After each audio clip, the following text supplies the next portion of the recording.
1960년대 당시 미국에서는 여러 이상한 소문들이 종종 떠돌곤 했다. 그중 가장 유명했던 소문 중 하나는 바로 미국 정부의 세뇌와 조종에 관한 것이었다. 이 내용을 살펴보면 정말 얼토당토안한 이야기라는 것을 알 수 있었다. 그 핵심 내용은 미국 정부가 자국민들을 대상으로 최면을 걸고 조종하려고 하는 계획을 꾸민다는 것이었다. 당시 만화 속 악당들이나 꾸밀 계획으로 비춰질 만한 이야기다. 한간에 떠도는 소문에서는 미국 CIA가 LSD라는 환각제를 이용해서 사람을 마음대로 조종하고 세뇌하려고 했으며, 이 프로젝트에서 손을 떼려던 연구원들은 투신 자살을 강요받았다는 이야기도 있었다. 당대 지식인들은 이 이야기를 당연히 유언비어로 믿고 있었다. 그런데 1974년 뉴욕타임스에 이를 뒤집는 기사가 하나 올라온다. 이것이 실제로 존재하는 프로젝트이며 그 코드명은 MK 울트라라는 것이었다. 미 의회는 곧장 정부가 실제로 이런 프로젝트를 실행했는지 조사하였다. 그 결과 LSD 및 다른 마약류를 이용해 인간에 대한 세뇌와 조종에 관한 인체 실험을 했다는 것이 드러났다. 더욱 놀라운 사실은 세뇌와 조종이 하이 프로젝트일 뿐이며 실제로는 총 54개의 반인륜적 프로젝트로 구성되어 있었다. 이 사건에 관한 뉴욕타임즈의 폭로가 있기에 1년 전 1973년 당시 CIA 리처드 국장은 갑자기 이 프로젝트에 관한 모든 파일을 파기하라고 지시했다. 때문에 해당 사건에 관한 많은 부분이 역사에서 지워졌다. 그럼에도 불구하고 미 의회 조사 결과로 밝혀진 사실은 다음과 같다. 첫째, 본 프로젝트는 1953년 4월 13일 당시 CIA 국장이었던 앨런 국장의 지시로 시작됐다. 당시 미국이 한국전쟁에 참전 중이었기 때문에 앨런 국장은 중국과 북한의 포로들을 많이 볼 수 있었다. 그런데 그 포로들 몰이 아주 깊숙한 곳까지 공산주의 사상이 물들어 있다는 것을 발견했다. 그때 앨런 국장은 생각했다. 이들이 지금 공산주의에 세뇌를 당한 것처럼 우리도 그들을 다시 세뇌할 수 있다면 아주 유용할 것이다. 그 생각이 이 프로젝트의 출발점이었다. 미후의 조사 결과 두 번째로 밝혀진 사실, 본 프로젝트와 관련한 비밀 수용소가 세계 곳곳에 있었다.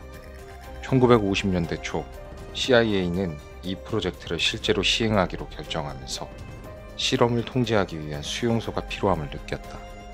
그리고 이에 해당하는 조건은 두 가지였다. 하나는 미국이 통제 가능한 지역이어야 하고, 다른 하나는 미국 법원으로부터 형사 기소를 피할 수 있는 치외 법권 지역이었어야 했다. CIA는 유럽, 일본, 서독, 필리핀 등에 이러한 수용소를 건설했다. 그리고 적국의 요원으로 식별되는 사람들을 이곳에 수용하고 고문과 인체 실험 등을 통해 인간의 마음을 파괴하거나 통제하는 실험을 진행했다. 조사 결과 세 번째, 미국은 이 프로젝트에 대략 1,000억 원 이상의 비용을 들여 수많은 실험을 자행했다. 실험 내용은 주로 세뇌, 역세뇌, 세뇌 해제, 기억 소거, 기억 주입, 최면 등에 관한 것이었다. 그중 가장 문제가 되는 부분은 LSD라는 환각제의 무분별한 사용이었다.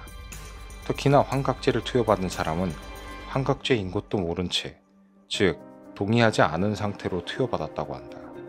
입수된 문건에 따르면 CIA는 정신질환자, 수감자, 매춘부 등은 물론이고 CIA 직원, 군인, 의사, 기타 정부 요원 등 수천 명이 넘는 사람에게 LSD를 투약했다고 한다. 심지어는 1억 회 분의 LSD 구매 계획까지 있었다고 한다. 그 부작용은 실로 엄청났다. 마약이 든 모닝커피를 마신 요원은 워싱턴을 가로질러 가는 차들이 괴물로 보이는 환각을 보는 등 정신병에 시달렸다고 한다. 수많은 피해 사례 중에서도 가장 유명한 것은 프랭크 올슨 사건이다. 미 육군 생물학전 연구소 직원이었던 그는 세균학자로서 이 프로젝트에 참여했던 인물이다. 그런데 그는 1953년 11월에 갑자기 13층에서 투신 자살을 한다. CIA 자체 조사에서 정신병으로 발생한 자살로 묘사가 되었으나 이는 이후 유족들의 강력한 반발로 인해 재조사에 들어간다. 프랭크 올슨은 죽기 며칠 전 생물학 무기 연구에 관한 도덕적 회의감에 휩싸인다. 그로 인해 특수작전부장이라는 직무에서 사임했다. 유족들은 그가 CIA의 암살제류 개발, 인구 밀집 지역에서의 생화학 무기 실험에 연관되어 있었기에 암살된 것이라고 주장했다. 1975년 MK 울트라에 대한 조사가 이루어지면서 유족들의 주장은 사실로 드러났다. 그렇게 20여 년이 지난 뒤에서야 유족들은 정부로부터 사과와 75만 달러의 합의금을 받을 수 있었다. 75만 달러는 당시 우리 돈으로 10억 원인데 당시 우리나라 서울 아파트 한 채는 대략 1,000만 원 정도였다. 즉 유족들은 정부로부터 대한민국 아파트 100채를 받은 셈이지만 과연 유족들은 이것이 충분한 위로였을까? 그리고 1994년 유족들은 프랭크의 유고를 검시해 보는데 검시관은 그가 창문으로 뛰어내리기 이전에 이미 두개골이 깨졌다고 한다. 유족들은 더욱 분노에 치밀어 정부를 상대로 소송을 걸지만 1975년 CIA와 했던 합의로 인해 기각당하고 만다. MK 울트라라는 비극.